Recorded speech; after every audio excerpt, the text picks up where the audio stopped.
Thank you all for joining the webinar today on landscape of climate finance in India, issues with access and utilization. My name is Rahul Muralidharan. I'm a research fellow at LEAD at Kriya University, and I'll be moderating this panel discussion. LEAD is an action-oriented research center of the IFMR Society with strategic oversight and grant support from Kriya University to enable synergies between academia and research.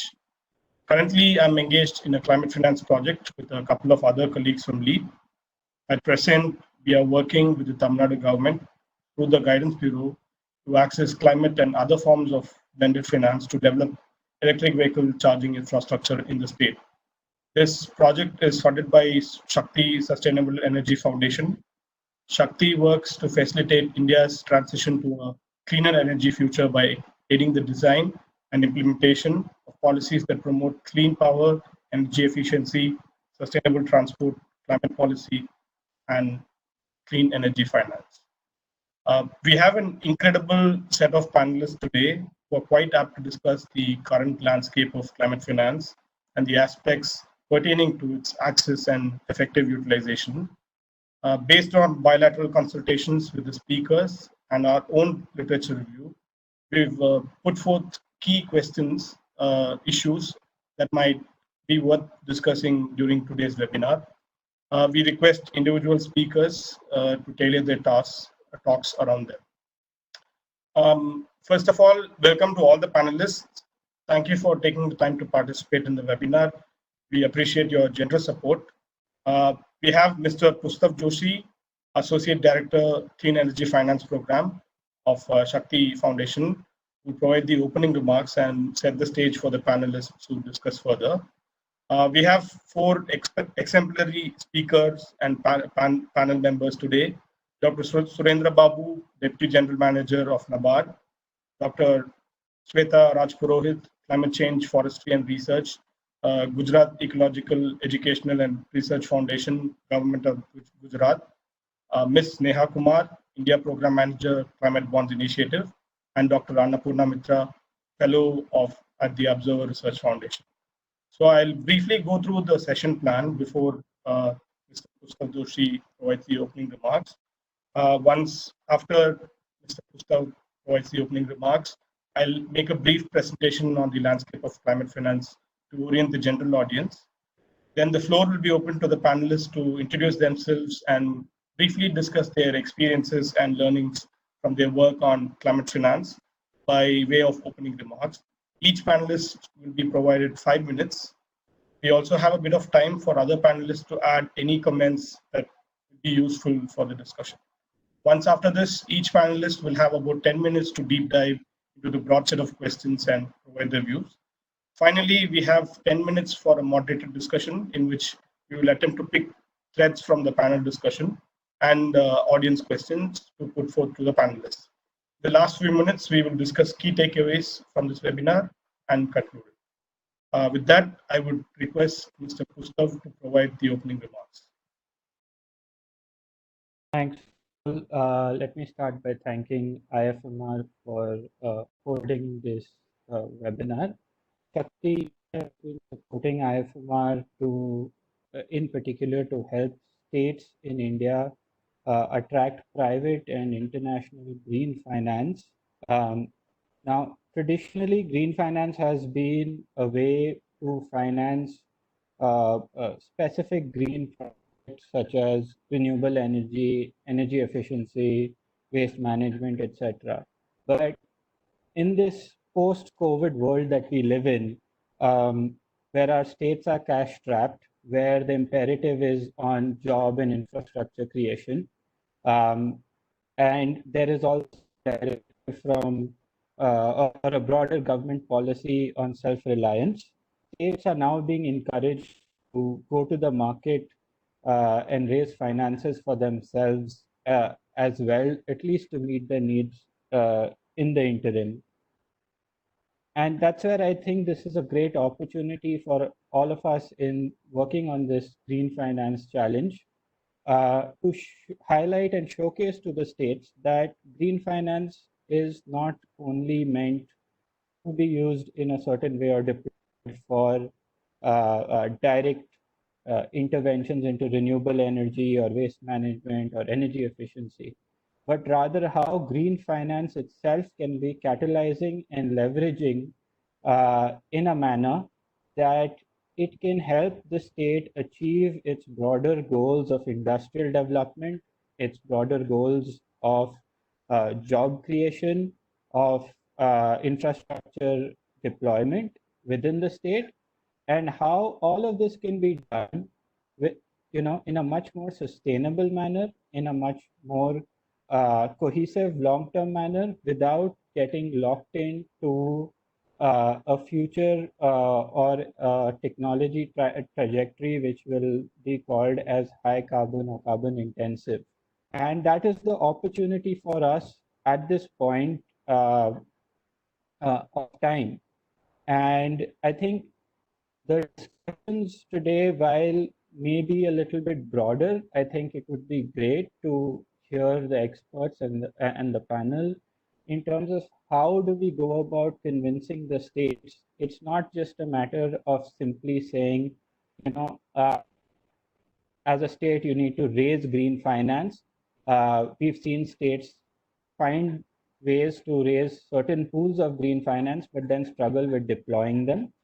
And so it is about actually convincing the state that the lens in finance is actually to enable them to develop this ecosystem and facilitate larger development within the state. If you want to set up, as an example, what I would say, if you want to set up an manufacturing SEZ within a state, tie up with green financiers to ensure that the electricity that is powering that industrial SEZ is coming from renewables, that the SEZ, the unit which will be set up in that SEZ, they have access to green finance to get the most energy efficient appliances. And the SEZ is able to collectively maybe raise some green finance to set up waste management plants, industrial effluent treatment plants.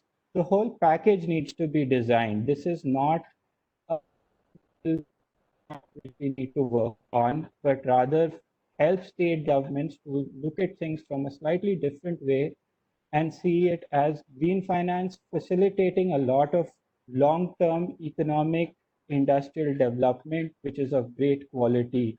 And at the same time, many of our states do face a lot of issues with climate change and the physical effects of climate change itself. And this could be another way to mitigate that climate risk for the state itself, as well as to contribute to the national goals around climate change. So that's what when we started off this project with IFMR, that's the kind of thought we started off with. It's great to now see it culminate at least this far in this webinar. And I look forward to an engaging discussion amongst the panelists. Thank you. Rahul, over to you. Thank you, Pustav. I hope we will discuss some of the things that you mentioned in the panel today. Thank you for that opening remark. I will now share a brief presentation. Just a second.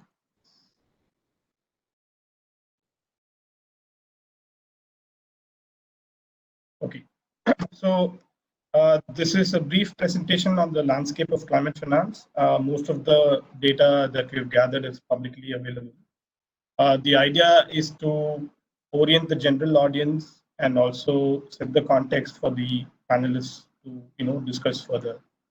So there are different sources of climate finance. As listed here, we have international multilateral funds, private finance, bilateral funds, multilateral development banks, and domestic funds.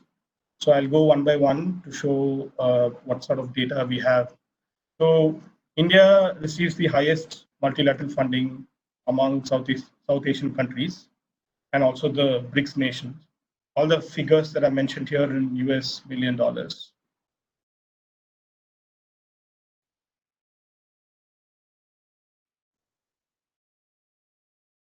Yeah.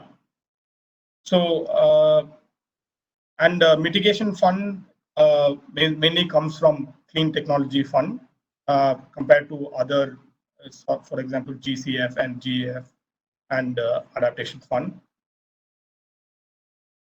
And most of the funds are in the form of concessional loans. These are the financial instruments that are used by India.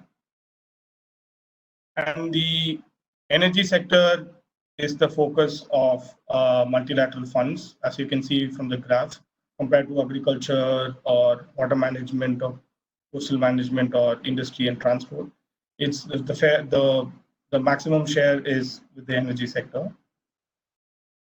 But somehow there seems to be a gap in the approved versus the disbursed amount, and that sort of a gap is clearly visible on this graph.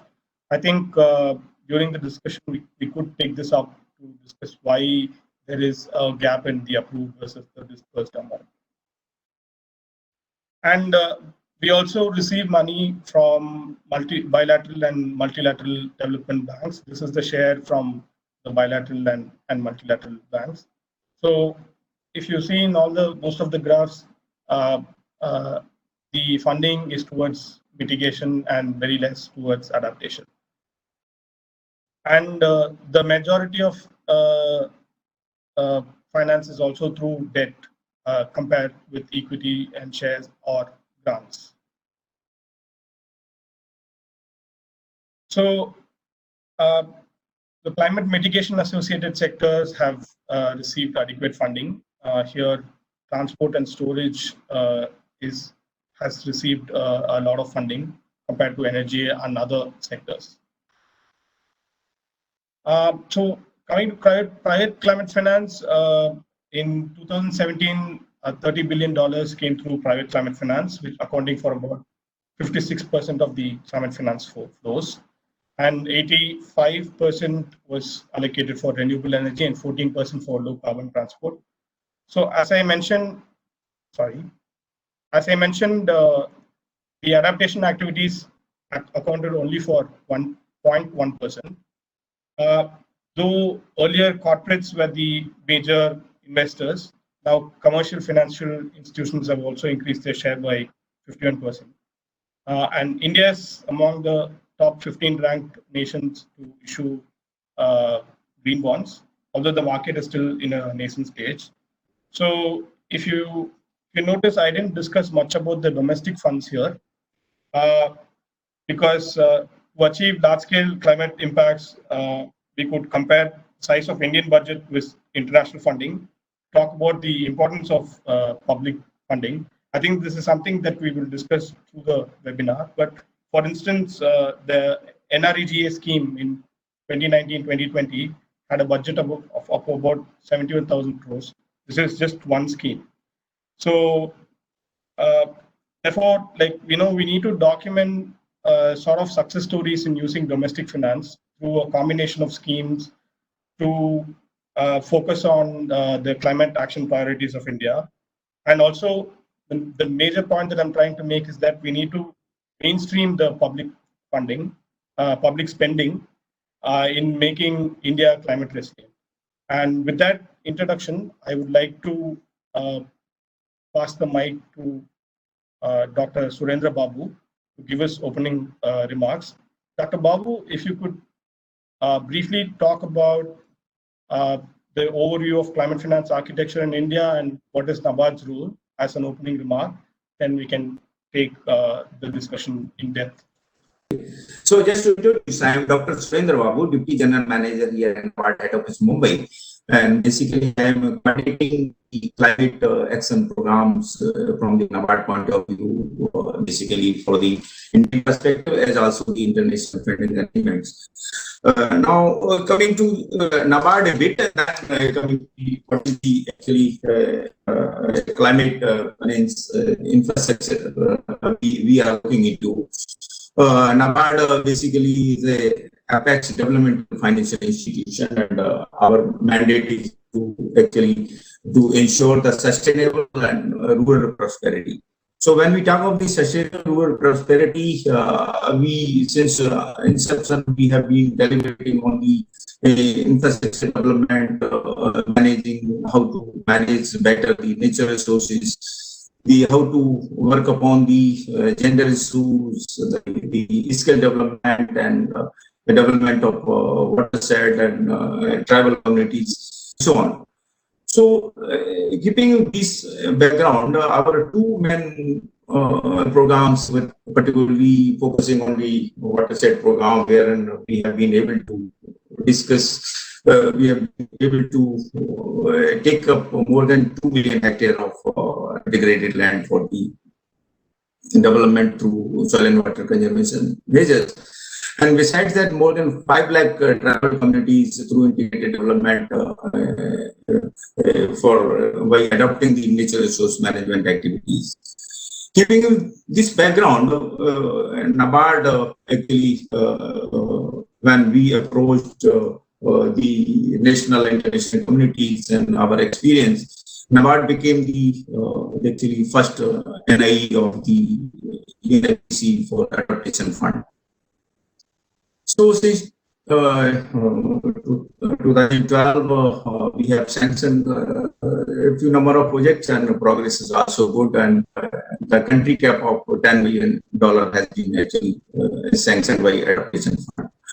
Coming to the funding arrangement, which is the Green Climate Fund under the UNFCCC framework. There also, if you number of projects have been sanctioned, I'll just tabulate in my subsequent this thing part. So far, our Indian fund, Ministry of Environment and Forest, this is National Adaptation Fund on Climate Change. Then we are implementing a few number of projects, that is 30 number of projects, wherein more than 130 million actually financing involved. And, thank you very much, Dr. Babu. I think we can take it to the detailed discussion. Next, I would like to introduce Dr. Shweta. So the opening question for you is, what has been the state government's experience in accessing funds from different sources, as well as engaging with the central government and NABARD in project development? Rahul, I'm Dr. Shweta Rajpurohit. Am I audible properly? Am I visible properly? Yes. Thanks, Rahul. Quickly give a brief introduction of GEAR Foundation, the organization that I'm working at.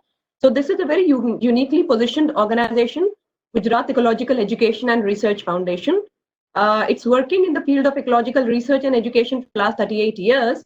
And the uniqueness of this organization is that it is led by government officials, and it is executed by professionals who are experts in their domains.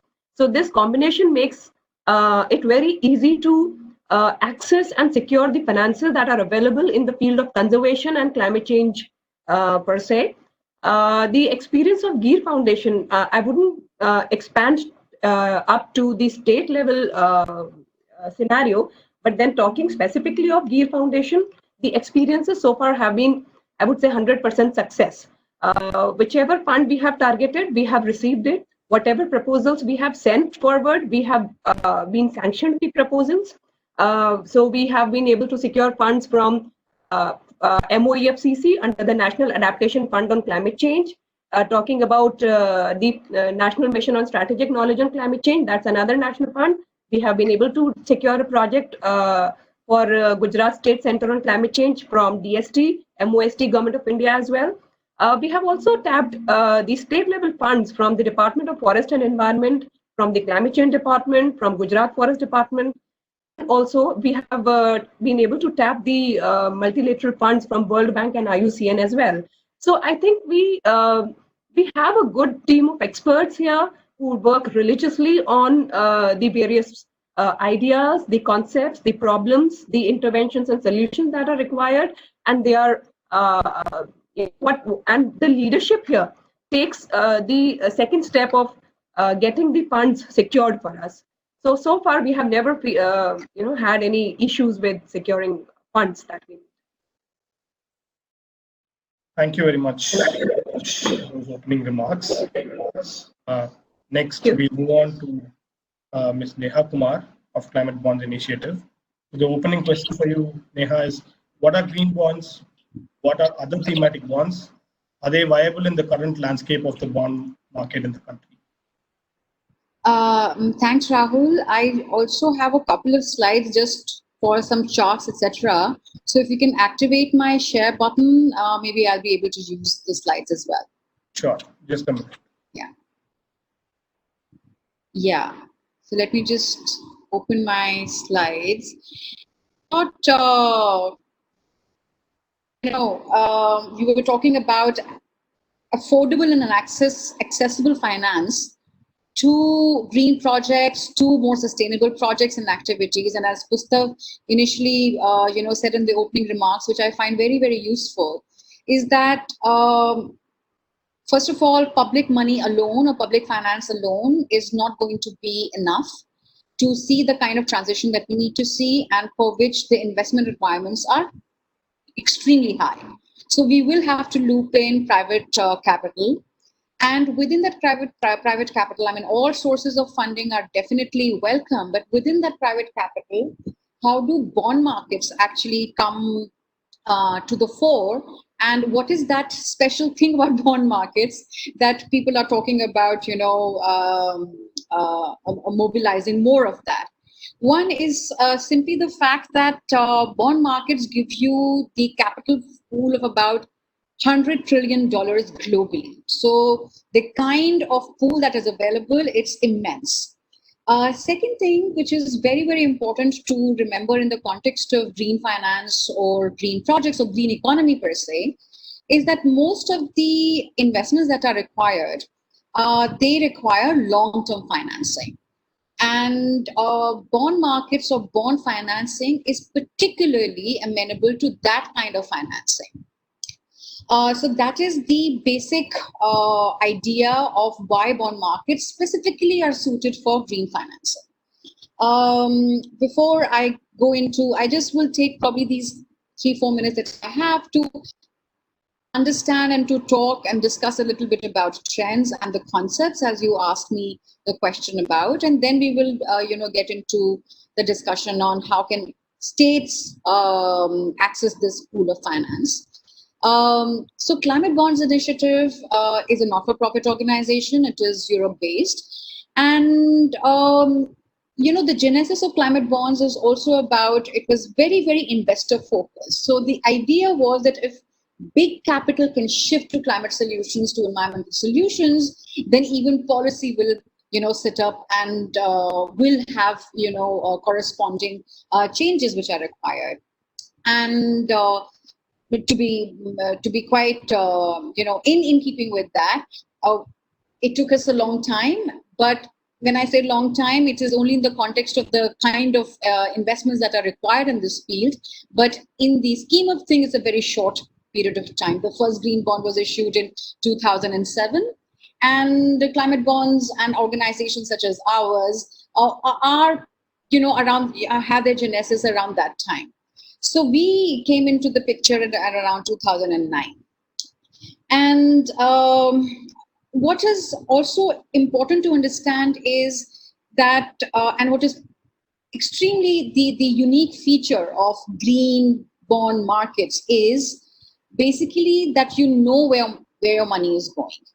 You know that it is a use of proceeds are well defined, the assets are pre-identified, and then after you have raised the money, where you deploy it is transparently reported. And that is the key feature of thematic bonds, which is basically now green bonds you can consider to be the father or mother, whatever whatever you wish to say. But green bonds really gave this idea birth to this idea.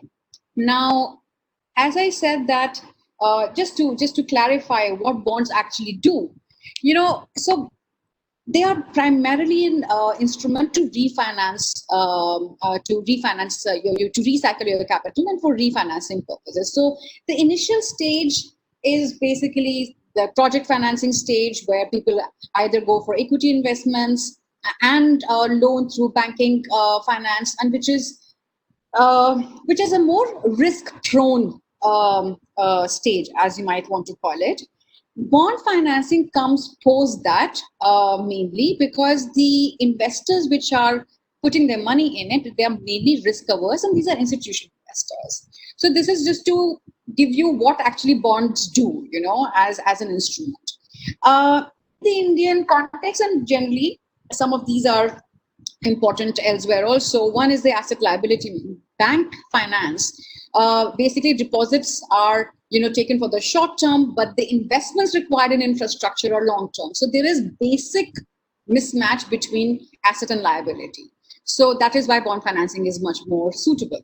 In the Indian context, you absolutely know, what is the story of the non-performing assets, and this is going to become even a greater problem post-COVID when we have so much of stress in the banking sector.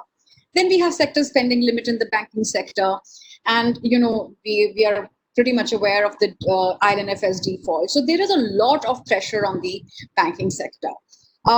Here, you ask whether bond markets in India are actually can they what is the kind of response? So one, bond markets themselves are not that mature, not that developed in India. They are pretty shallow, and given that the kind of issuances that we have seen from green bonds, they are right now at about 11.4 billion USD starting from 2015. It's really a very, very small slice of the bond market, but there are regulations which are coming into place. I think government is looking seriously on developing and energizing the Indian bond markets.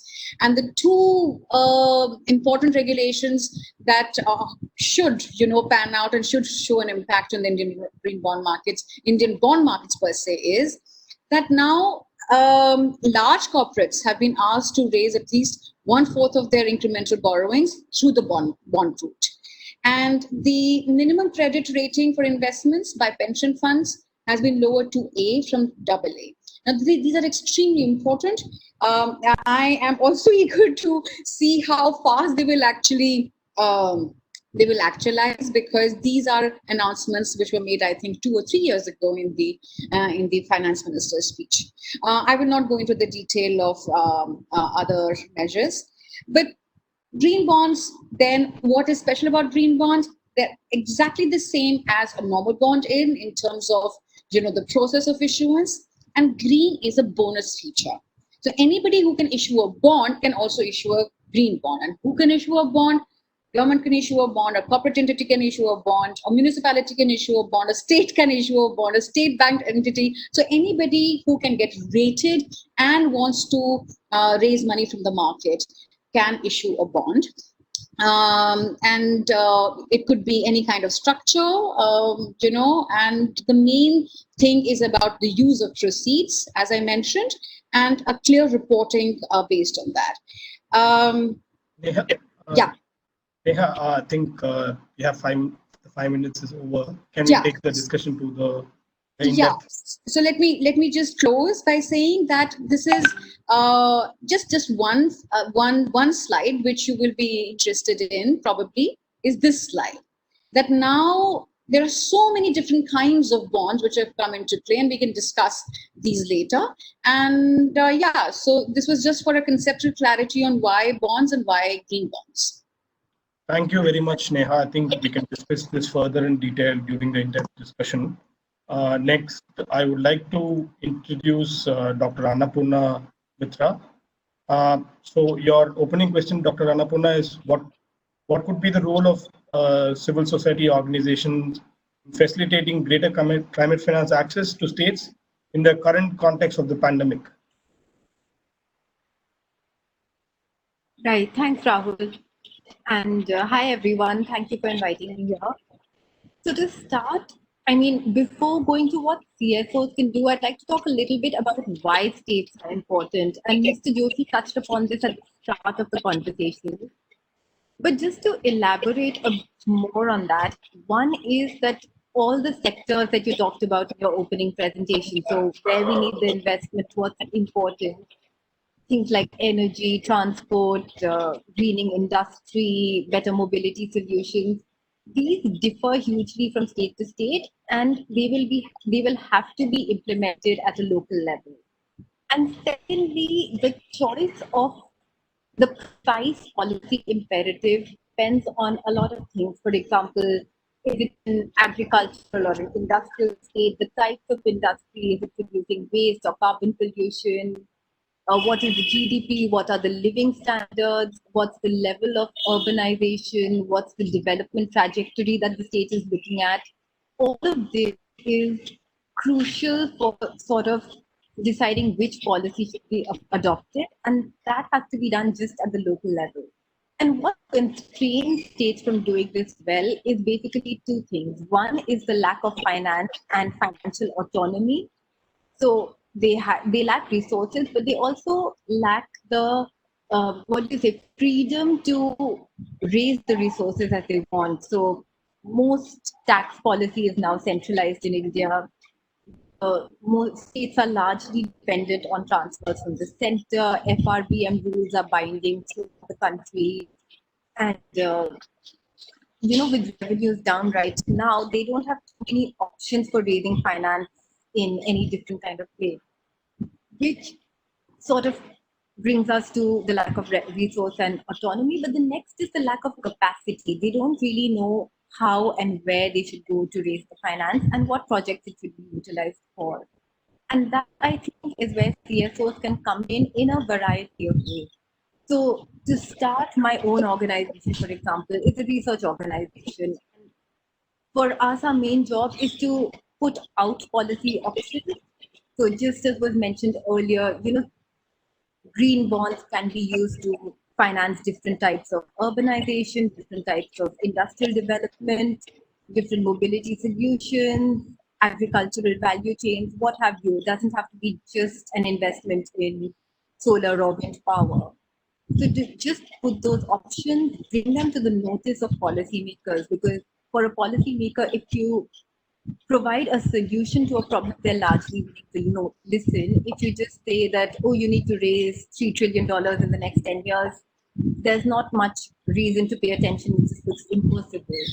And the last thing I think that we do quite well is to bring different stakeholders around the table, because of course the state government can raise finance, but a green transition will actually, the main agents of change there are going to be private citizens, whether businesses, businesses, farmers, all of these people, and to bring them together with policymakers, together with academics, together with other players in the financial sector, and to be able to discuss and come to a conclusion on how, on what our development trajectory should be, how we should aim to get there, and what the steps are, I think is a big thing that CSOs can do. But beyond that, there are, of course, way more specialized CSOs. So Neha, as she mentioned, CBI is much more in the business of, figuring out regulation, benchmarking different types of bonds, making it easier for both investors and those trying to raise finance to come together and have a sort of standardized taxonomy. There's people like yourselves who are more in the business of really supporting specific project development. And finally, there are others who do direct capacity building or implementation. So I think there's a lot CSOs can do when they come together and really try to solve it. Thanks. Thank you, Dr. Annapurna. Thanks for those opening remarks. Now we will move to the next in-depth session. And I would like to welcome Dr. Babu again. Dr. Babu, along with where you left in the opening remarks, could you also add your inputs on what are the programs NABARD currently runs on mitigation and adaptation projects at a national and a state level? Thank you. Yeah, Rahul, actually, coming to your question, now you hear me and see me because I have changed my location. Maybe it is better. Yes, very good. Very good connection. Thank you. Okay. I'm sorry for actually last session we were not able to hear. Now, actually, from our perspective, our total portfolio is so far the climate action programs is more than 276 million. Now, this is divided in actually in 4 parts because of by virtue of the various funds NABARD is maintaining. First is the Adaptation Fund, wherein we know that thing under UNFCCC framework, countries cap is 10 million. So that has been utilized for the sanction of 6 projects. These are basically adaptation projects. You know that the AFV only sanction adaptation fund projects. And these projects are pertaining to the water resource management, basically all agriculture sector, light activity sector, that program. The creating the resilience in agriculture, coastal resource management program, the management of ecosystem, and creating resilience among the small fishermen communities.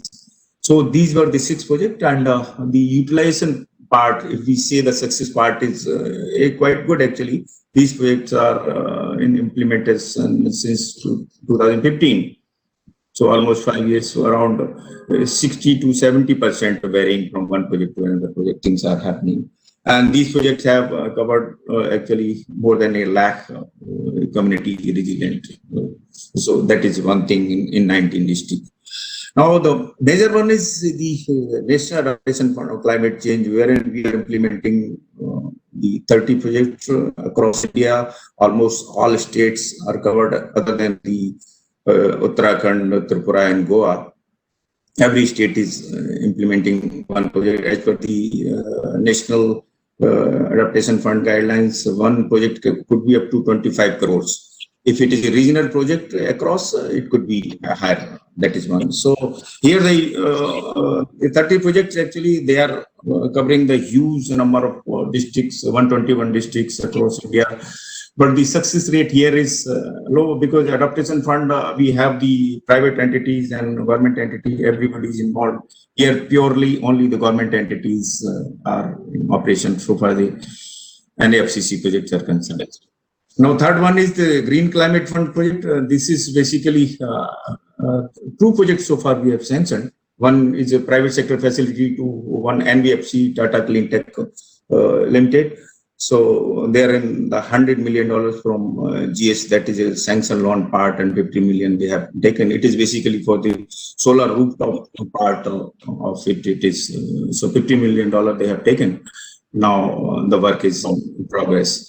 Now the third one is the important one is our own fund. NABARD is having our own fund, climate change fund, wherein our role is basically to create the pilots, take up the action research program, create the awareness, help the various grassroots level institutions, research institutions, how climate action programs should be implemented in India. So this is the way things are moving. I think the issue is the type of executive entity when it is there that really play the key role. For example, the GRI Foundation implementing a project in Gujarat. It is really a very good, successful project. It is being implemented with support of this NAFCC. So these are my thought actually regarding the various funds NABARD is maintaining and the type of work we are taking up. Rahul? So you would also, thank you for that, Dr. Babu. You'd also request other panelists if they want to add any comments or views, you're welcome to do so.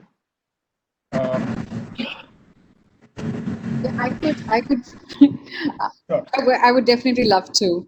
So, Mr. Babu, we've been engaging with NABARD, and NABARD in 2018 also visited London in an interaction where it said that it'll issue a bond, but that was more mitigation focused. So I know that those conversations are ongoing. But what is actually, going from your comments, what is absolutely in line with our discussion is your adaptation and resilience focused lending, and that in the light of the recent announcements by the government of India, where FPOs have to be supported, where especially in the light of the pandemic going forward, where more decentralized productive assets have to be would probably make more sense in terms of resilience and adaptation. So both on the mitigation side as well on the resilience side, whether that is in putting some money in watersheds, putting some money in perhaps even resilient farming practices, would make such a great proposition for NABARD to actually think through it in a very proactive manner. Yeah, so, correct. Correct. Yeah. Just to actually to respond to your this query and submission regarding the green bond part, actually your derivation last whatever actually, that thing, we are financial institutions and we take our prudent decisions whenever actually it is there. So this is there on card. But that has to be. But let me tell you, our portfolio, so far the direct part and indirect, I'll just share that thing, and then coming to the how actually this financing part for the keeping with the latest changes. I told the 276 million actually the direct exposure to climate change project. Actually here only 100 million, that Tata Clean Tech project, we call it the solar, that is the only mitigation. Otherwise, everything you see, adaptation projects are difficult than the mitigation project to implement and measure their success. So 176, so around 176 US million, that is our exposure for the adaptation program, actually in Indian scenario, through these various funds. Yes.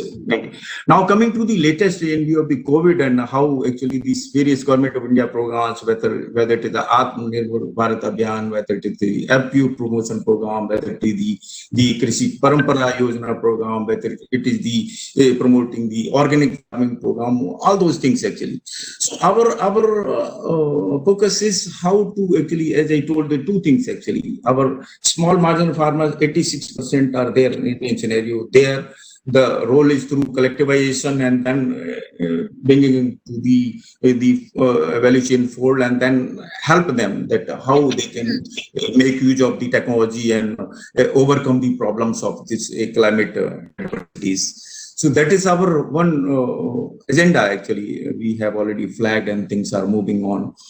So far as the climate smart agriculture program is concerned, using the precision technology, actually how to improve on the productivity and ensure the food security, particularly for the vulnerable community. That's our one agenda.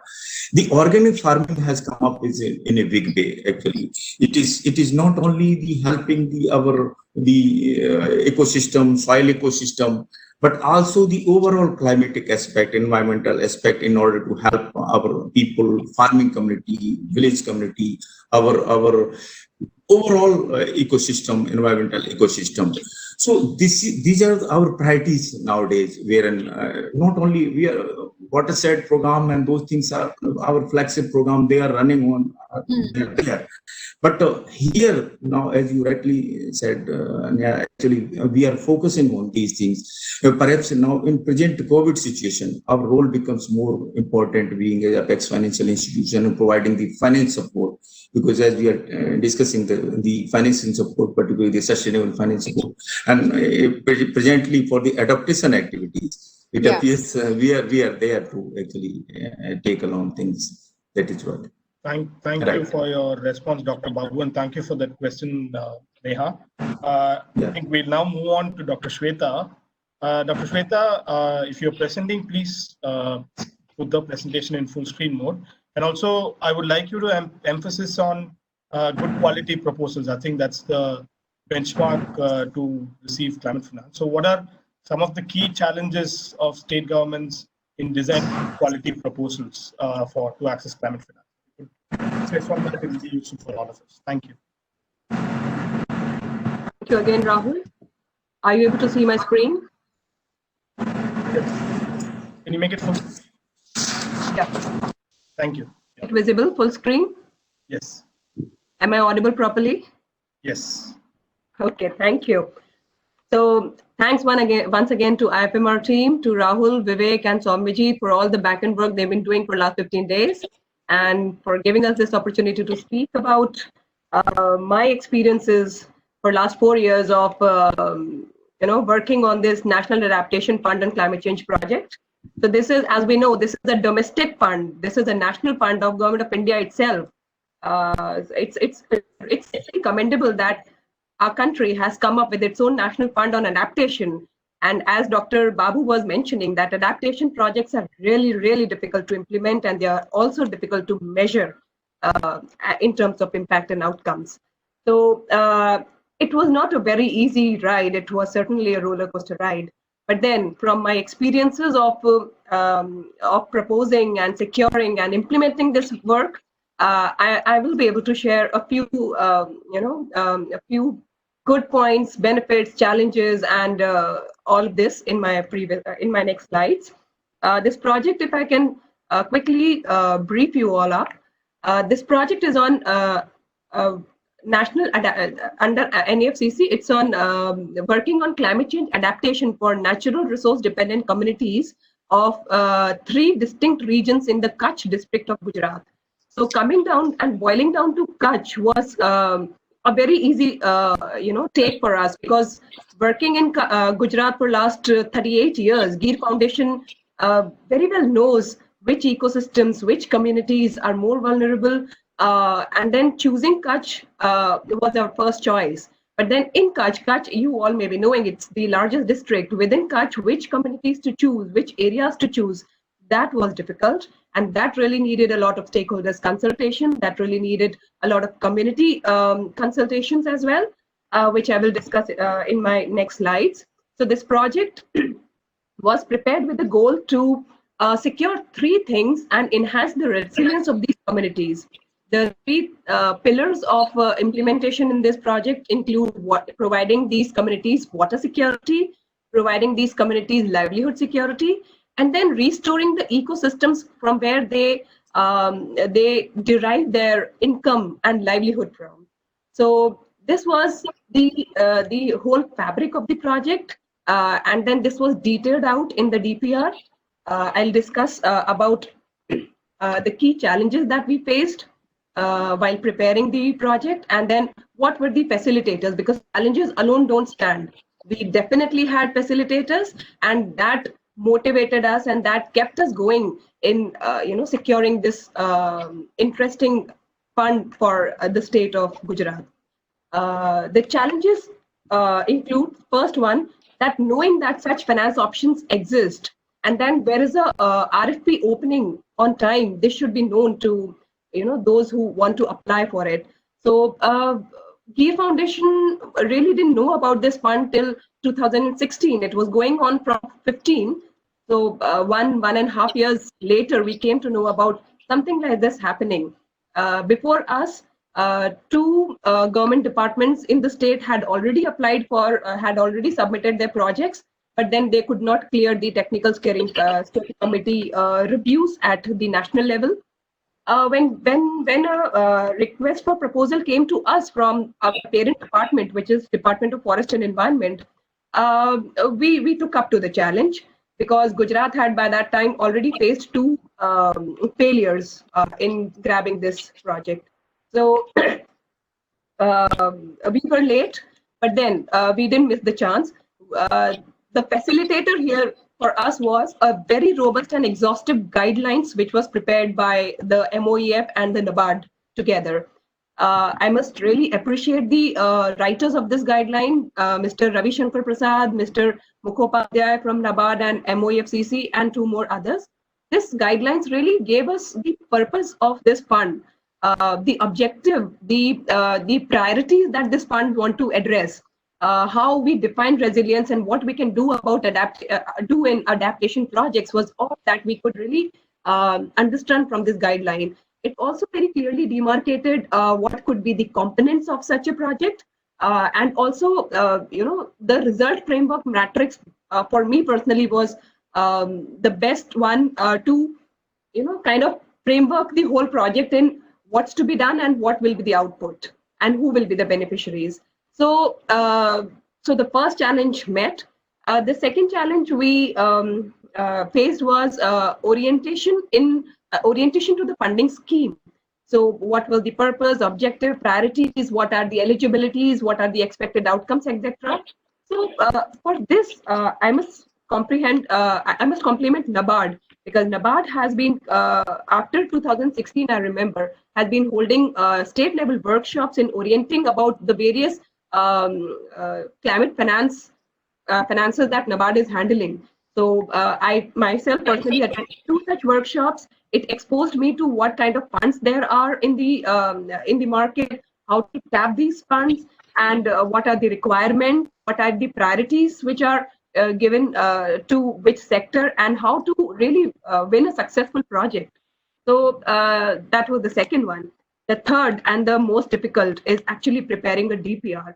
So the detailed project report is something which is a challenge if you really are not having that research mindset. At Gear Foundation, this was really not a very big challenge for us, but still it took us about 3 to 4 months of very deep research and data analysis and data collection, literature gathering, and establishing the additionalities through this project, and setting up the context of problem, identifying the regions, the communities, identifying what components we will work on, foreseeing the risks, and then quantifying the benefits. All of this had to be very meticulously being done, because this project was reviewed at, after submission from our side, this project was reviewed at 3 more levels. It was reviewed at the nodal level by the state nodal department, which is climate change department. It was then reviewed by the state level steering committee on climate change, which is headed by the chief secretary of the state. And then it was submitted to NABARD head office at Mumbai, which reviewed, approves it, and sends it to the technical scrutiny committee at MOEFCC level. So 4 levels precisely. So all these 4 levels will check your project with all the lenses that they have, which I have mentioned in my slide.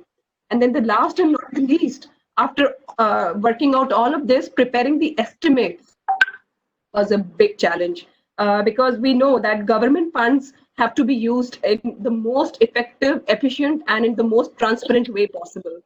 So preparing the estimate was like, receiving and finding out the working SORs, and then finding out what are the market rates. Sometimes you can't take market rates, you have to depend on the SORs. Sometimes you have to depend on some subsidies, some convergences, etc.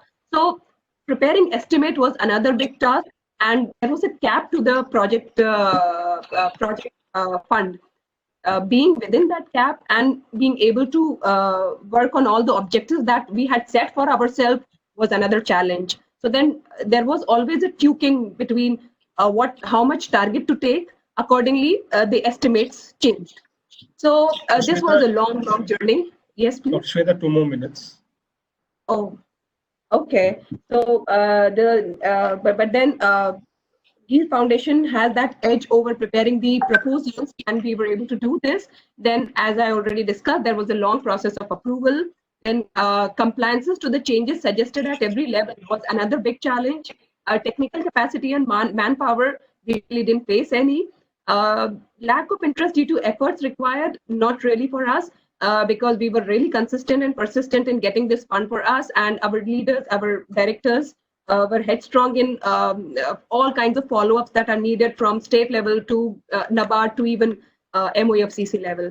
And as I said, the facilitators included the guidance that was already in place, the understanding of the area of Kutch where we were working, the stakeholders consultation that we did with the local communities at the state level and at the district level. This really helped us to boil down to what components and what communities and what benefits we will be working on. Experienced manpower was provided to us through MOEFCC.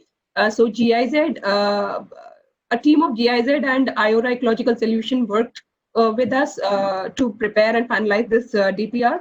And the experience and network of Gear definitely was a big facilitator. Talking about support from central government, we have always received all these supports that I have mentioned in the slide. There were state level workshops on climate finance. There are special trainings on DPR formats. Should be there. Then trainings on special modules that are put in place for the project execution, which includes the monthly MIS reporting, which includes the PFMS accounting, which includes climate change web portal that NABARD has prepared. This is something we need good support from CSOs in receiving so far. Talking about the monitoring and evaluation, this project is, I'm sorry.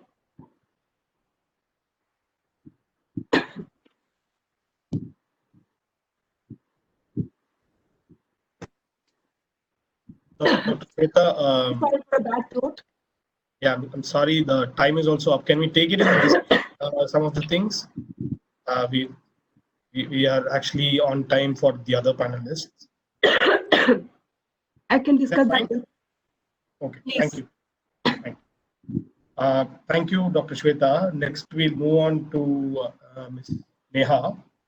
So, if you, Neha, if you could pick up from where you left in the opening remark, and also share with us about what has been the market response to green climate bonds in India, and who are the leading issuers and in which segments. If you could also give us a brief overview on that, it will be helpful for us. Thank you. Okay, so then I'll share again some slides, which will be. Could you also make it full screen? Yeah, I will do that. Yeah, yes, yes. I'm very tempted to actually respond to some of the comments already made. Maybe I'll come back to that later. But again, I keep on going back to the context setting remarks that Pustav made, and what Mr. Babu just mentioned. When in this segment, when we start discussing about states, I think one thing to bear in mind is that opportunities are not only in what is people call the green sectors, that is only renewable energy, but there are opportunities in other sectors. We are working on agriculture. We are looking at very viable business models that can actually be linked to capital markets and can be funded by that. I'll come to that later, but since you asked that, what is the kind of market response, this particular table shows you that most of it has come from renewable energy, in the sector of renewable energy.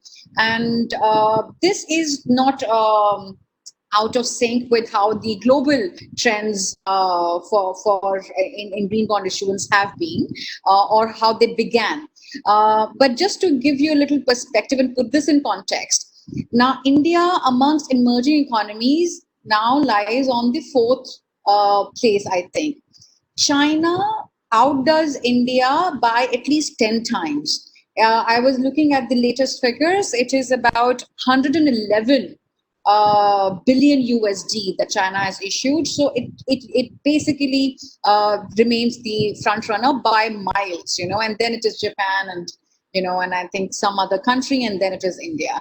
So we have just one sentence to say what the market response. Market response has been good, but we are not there in terms of utilizing the opportunity that we have.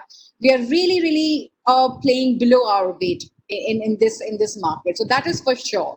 India can really up its game, and one part of upping its game would be through state level issuances, would be through government led issuances, because that does a very specific that not only does it mobilize, is it a tool to mobilize capital, which state governments or state-backed entities would be in need of, but it is actually market making, because it infuses a great amount of liquidity into the market. And I will tell you exactly how conceptually, or what are the considerations that the state could have. Let's just go to some other I will not go into this. It is just basically showing that it is really a market-led space, really. Policy has been catching up, but now policy and regulations are really pushing the green or sustainable finance agenda.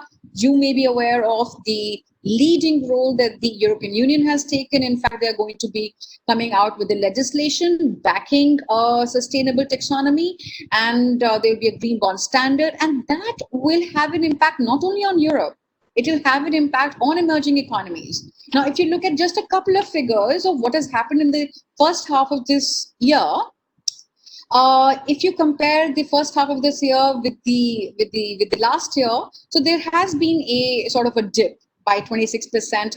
The issuances of green bonds have gone down, and the reason is perhaps is the pandemic situation where economies have contracted.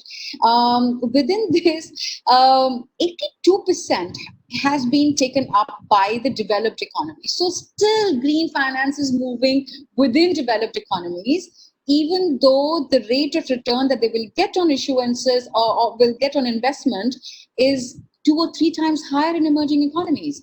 So that is still a, what should I say, a structural issue which between the developed and developing economies on the flow of financing. The perceived risks and these real risks continue to be high, and that and those barriers to financing require a conversation between governments, private sector, and financial sector as well. Let me just go, like I was saying that,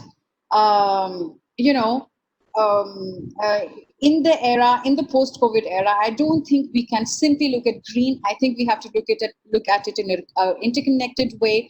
There are direct social impacts, so when we talk in terms of livelihoods, when we talk in terms of job creation, those have to be integrated in terms of how you will identify where to put your money, and sovereign issuance and sub-sovereign issuance will play a key role. There are about 12 countries which have issued at the sovereign level green bonds, and many of them have been certified by climate bonds as well.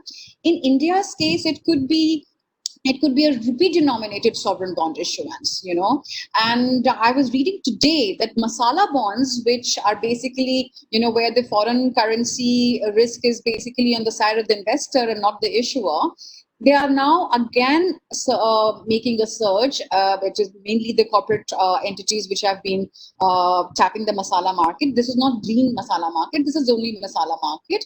But masala green market really gives you a tremendous amount of opportunity to grow the green finance market in India.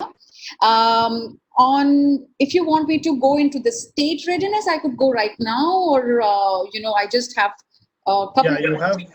Sorry, Neha, you have two more minutes.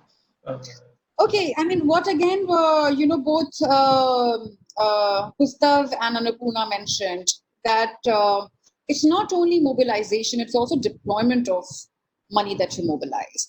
And I think that is extremely important for any issuer and for state also. So we did a sort of a conceptual framework on the readiness of states, and we did it for renewable energy and electric mobility. So one is the capacity to absorb. So what is the current pipeline? And what is a projected pipeline and potential investment pipeline? Very, very important. And then commercial viability of projects. So please understand, anything which is private and market related, the investability depends upon basically the viability, the business model, the revenue stream of the assets of the project, and the creditworthiness of the issuer. So while state government definitely enjoys great, it's a sub-sovereign, so it enjoys the sovereign, the creditworthiness aligned to the sovereign. But the state-backed entities, that may be a problem. Different entities have different creditworthiness, and we have seen that in many states that's not really, it doesn't give you a uniform picture that everything is hunky-dory with state-backed entities. So when it comes to the issuance, basically, these are the kind of things one should look at. As Annapurna mentioned, that you would have a state can borrow definitely, but within the FRBM limit. Then its fiscal discipline is extremely important. Its overall debt burden you have to consider, and then there are different economic strength parameters that you have to take into account. But also, in addition to that, it is the governance parameters which become extremely important for investors to look at. So. These are the conceptual broad contours, and there are precedents where a state-backed entity has actually gone. Kerala Infrastructure Investment Board actually listed its masala bond on London Stock Exchange.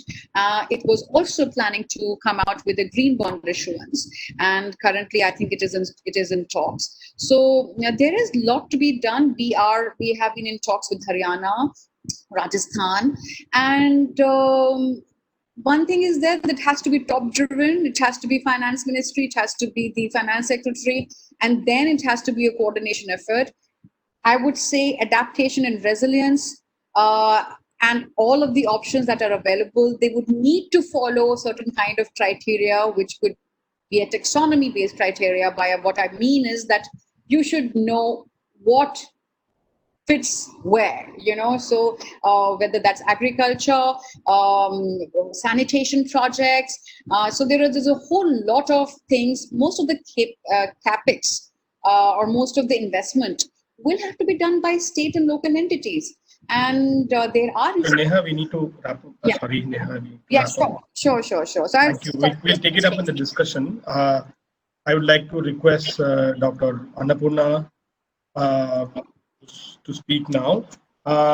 Some specific questions for you, Annapurna, is in the context of the upcoming G20 summit. What is the relevance of the flow of climate finance from the north to south?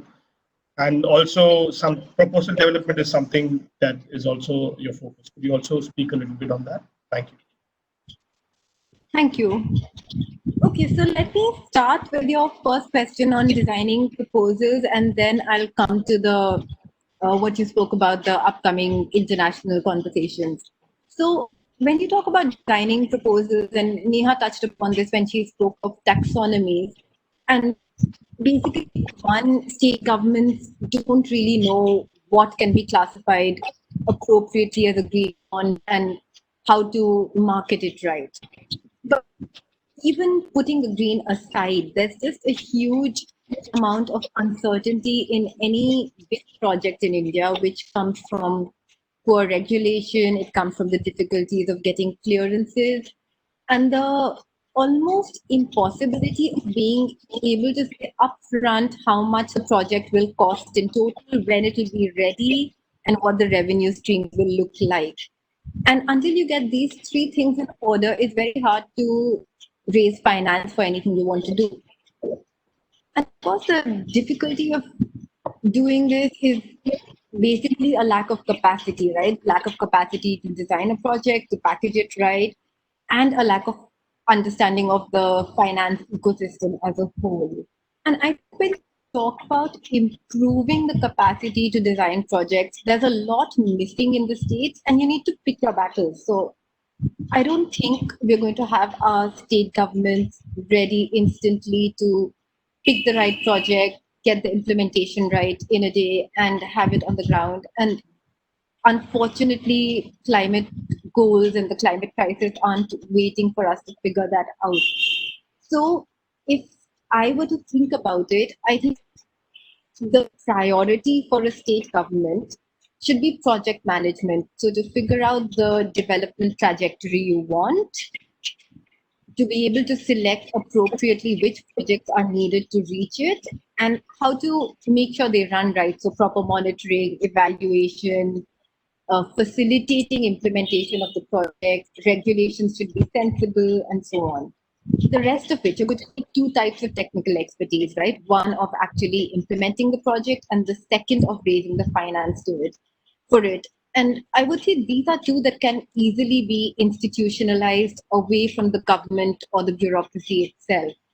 And it's done in a lot of countries. There's green investment banks at the national, state, even city level, who are responsible both on the project management side and on the finance side.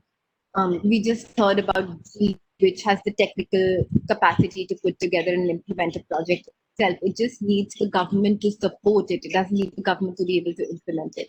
So I think we need to look at balance in what capacity needs to be developed in a government and what can be outsourced effectively to make the whole thing come together well. And finally, to your question of how India can use international connections and in particular the upcoming G20 presidency, I think Neha mentioned that there's this huge gap between perceived and real risk, and that gap needs to be bridged. And I think where something like the G20 gives you a huge opportunity is setting the international agenda. And that platform can be used to influence foreign perceptions of emerging markets, including India, and also to influence the regulations which ensure that capital flows in a particular direction.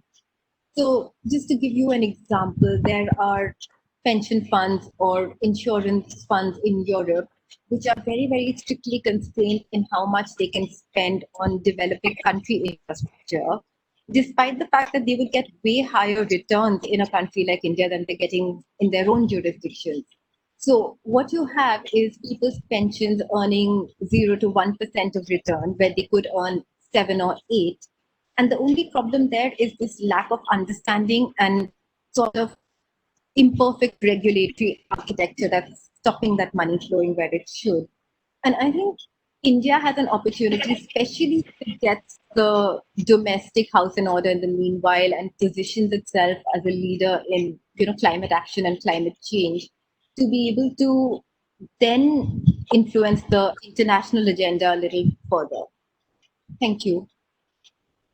Okay, that's great. Thank you, Annapurna. I think that leaves enough time for discussion. Now, I would request Vivek Venkatramani come over. If you could quickly summarize and also pose certain questions to the panelists. Sure. Thanks, Rahul. I'd like to first thank all the panelists for taking time to discuss their experiences and key questions that they posted for the webinar. I'm happy to see how this has kind of turned out in a way. On one hand, we have the person from NABARD, Dr. Babu, who talked about NABARD's current focus, the kind of progress in terms of accessing finance, the sectoral focus, the area, whether it's mitigation or adaptation, and what they're also doing on their own. It was also interesting to see how the GEAR Foundation has successfully accessed climate finance from the NAFCC, and how they're also implementing it, the bottlenecks that face, the process they're actually had to go through to get this proposal rolling and finally help it take off from the ground. It was also really exciting to see Neha's talk on how the bond market has kind of evolved globally and also across a few developing countries and where India stands. And the kind of sectoral, the priority sectors which have received more funding compared to others, and what are like the operational aspects that we need to kind of focus on if we were to look at the bond market as a viable option of finance. And lastly, it is also good to hear from Annapurna on how CSOs currently play a role in terms of helping be the state or the center in honing their ideas, coming up with innovations, and also how going forward that can take a better shape in terms of working with the state entity itself. So what I would like to say is here at this point, one thing that we from IFMR's side also wanted to stress on the fact that it's great to see how international finance, be it from different funds or even like domestic climate finance, has helped state entities come up with great ideas in terms of encompassing innovations in each of their priority sectors. And this is it's a great incentive to see how states can think beyond business as usual programs and sectoral strategies. But it's also important to understand that these are tools which help in states thinking differently and create that paradigm shift over a period of time. But it will also be important to see how the states are able to mainstream them over a period of time. And while it's important to be cognizant of the fact that the public funding in a country like India is huge. So, and the administrative setup, the machinery that is currently available at its disposal is significant. So the innovations, if they're being translated into public funding through an act of mainstreaming, will create like a more countrywide impact. So that's something that I think all of us are trying to work with states in some level, trying to play like a catalytical role to help that happen better. So I'll quickly go on to a couple of questions that we have gathered from the participants for some of the speakers. So I'd request the panelists to quickly respond to some of them. One was to Dr. Babu on trying to understand, we have accessed significant funding both from mitigation and adaptation from international and domestic sources. So one, how could NABARD play a role on helping states and as well as the ministries understand which are the successful projects? Is there a platform which can actually showcase these success stories to other parts of the country so it can be replicated or scaled up? That's one question. The other question is also about from a participant on whether there is a way to understand how much funding is being utilized across these domestic sources under the NAFCC for specific projects that have been approved. Dr. Babu, if you could keep these in mind, I'll come back to you. I'll just quickly list out a couple of other questions as well. The question to Neha was more about the bond market in general. Is it a case where corporates are voluntarily trying to enhance finance that they're raising through the bonds, or is it more an impact of the government regulations and mandates? And also a question of how blended finance has worked in other countries comparable to India. Are there like significant examples that we can learn from? That's probably a question to you. So if you could touch upon these, that would be really useful for now. Dr. Babu, over to you. Yeah. So thank you very much for the question. Basically, regarding the scaling up the finance part is concerned. Basically, first thing we have to understand what are the actually particularly the adaptation part. What are the areas where we have to actually impress upon so far the public finance is concerned. And then public finance alone is not going to help because requirement is help, so private finance is also needed. Now, in this scenario, we have already developed successful pilots actually across India. First thing is this has to reach to people. This is one way is the creating the climate literacy program. That is one part. And second is the stakeholders consultation. These are the two measures. And third is the training component. These three things, actually the awareness program, training component, and the replication, reaching this replication to other areas. We have been able to do it very successfully. Some of the areas, some of the programs. For example, the glacial burst proposal of Himachal, we have been able to tell the government of J&K that how it is going to help us in Ladakh. Glacial burst proposal, that how we can mitigate that kind of issues.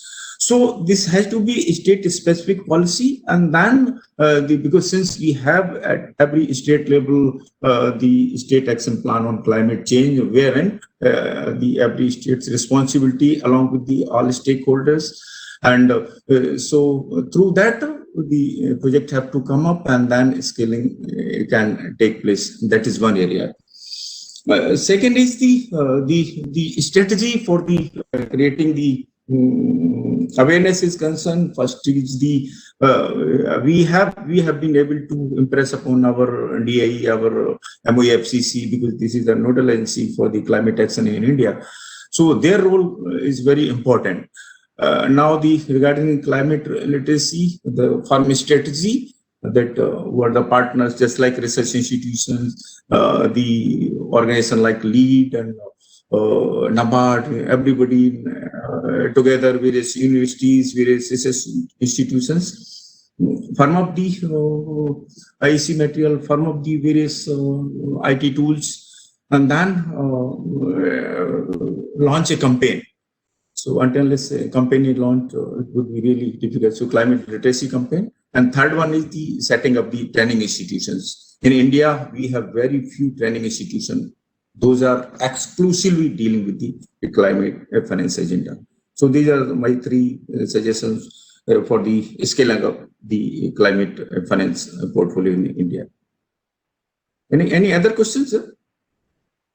There's this other question about whether it's possible for end users to understand how much funding has been utilized by states for the FCC project.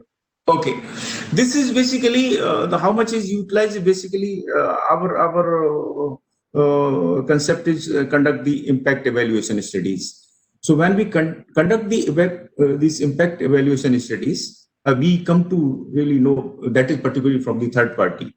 So we come to know that how much is utilized. For example, when we are talking of the NFCC utilization and success rate 56% based on this only. So how public will know means, because when the studies are conducted, public, because the feedback of public is only taken. So that is how we measure the success rate only through impact evaluation studies. Of course, we have our mechanism of monitoring, review, and all those things, consultation, but the impact evaluation is the basic thing which we take into consideration for telling that this much is our success rate. Thank you. Okay, thank you, Dr. Babu. Over to Neha. Yeah, hi. Somehow my signal is a bit weak, so I will just keep the video off. So the first question was about whether the corporates are going to the market themselves. Initially, it was more the government or backed corporates which went to the market because the government told them to raise finance, and these would include, the RAC, these would include NTPC. So the initial phase was mainly not so much the regulation as the push from the government to mobilize that capital through green bonds. Now what we are seeing is that there are many organizations which are pure play green organizations. For example, Renew of the World, Greenco. They are coming back and again repeatedly to the market and raising the finance through green bonds as per their need. So this is the general shift. So both public sector and private sector are participating equally in the market. Things are changing in the renewable energy sector, where more corporate entities are coming on their own to tap the international capital. And also it's the feature of the renewable energy sector. Now everybody knows that this is familiar with the risks, and India has already established itself as a great energy investment destination. In other sectors, I have to say that we are just beginning to scrape the surface. There could be, I will reiterate, the demand is extremely high. It is a question of supply and demand. The demand is very high, supply is very less in terms of pipelines of projects. So if there was any readiness of an issuer to issue debt, investors will lap it up. So that's a certainty, more so in the post-pandemic world. The other question was about examples of blended finance. Very quickly, I think we should understand what blended finance is, for the audience broadly. So it uses, small amounts of, say, donor money, philanthropic money, public money, to mitigate specific investment risks. And it just helps rebalance the risk reward profiles of investments, so that over time, the borrower becomes, its assets become commercially viable. So many examples are there. I would just, I cannot recall of specific examples, but I know things have happened in Indonesia. I also know that International Finance Corporation has really funded a whole lot of projects between, I think, 2010, 2019. IFC deployed about 1.2 or $3 billion of concessional donor funds, and it supported more than 200 projects in about 50 countries. So you know that things are very active on the blended finance front. And so it basically leveraged around 4 billion of IFC money and crowded in about 5 times that money from private sources. So a lot of activity happening in blended finance world as well. Okay, great. Thanks, Neha. That's really useful. I'll just take it back to Shweta for like one closing point that she wants to make on being able to access private finance being a government entity. So Shweta, if you could keep it a little short just to touch upon the private finance part, that would be really great. Yes, Vivek, sure. I would talk about, again, my project. So within the framework and within the domain of the intervention that we're working in, we have tried to bring in private finance, not directly, but certainly indirectly, in the sense that we convinced the third-party agency, which is executing our drip irrigation system in Khadir Bay for the farmers, to contribute 10% of the farmers' share. So that saved the money from the project to increase the target of laying maize or drip irrigation system to a larger area. So that was one way we can really converge with the private parties to work in the direction of climate adaptation for financing specifically. And the second way was we demonstrated a work and the success of that work, and then asked the CSR funds of the close by industries to take it up and scale it up. For example, in Banni, another grassland area where we are working, we demonstrated them that Virdas are the traditional, water saving and water securing systems that people have been using for long. And we also constructed a few Virdas. So we motivated and convinced them to divert their CSR funds in creating such Virdas for people for long-term water security and potable water availability. So that way, we can always think of converging private finance into climate adaptation as well. So this is all from my side on private sector convergence in climate adaptation. Thank you. Okay, thanks, Shweta. That was actually quite interesting to know. Definitely useful for the listeners here. Thanks again. Over to you, Rahul. There are a few more questions here, but what I would request the participants to connect with us offline. We can respond to a bunch of them. For the sake of time, I'm handing it over back to Rahul. Thank you, Vivek. We've noted down the questions sent by some of the audience. We will get in touch with the speakers and we will get back to you with their response. I'm sorry, since we are short of time, we couldn't discuss further. I would like to thank all the panelists, Dr. Babu, Dr. Annapurna, Ms. Neha, and Dr. Shweta, who could offer their time to be with us and extend their active participation in the webinar. I also thank Mr. Pustav Joshi for readily accepting our invitation to provide the opening remark, and Shakti Sustainable Energy Foundation for supporting our work. This webinar session has been recorded and it will be available online soon. For those who couldn't make it, and if you wish to share this among your friends or networks, then this will be available online. This is one among the series of webinars we've planned. We will get in touch with you regarding the next webinar, and I hope you will be able to join the discussion. Finally, thanks to the communications and the design team at LEAD, Diksha, Polomi, Preeti, and Alan for helping us in putting together this webinar. I would also like to take this opportunity to thank the IT team, Chokkalingam from LEAD and Prabhu from Kriya University for helping us run this webinar smoothly without any technical difficulties. Thank you once again. Have a good evening. Bye.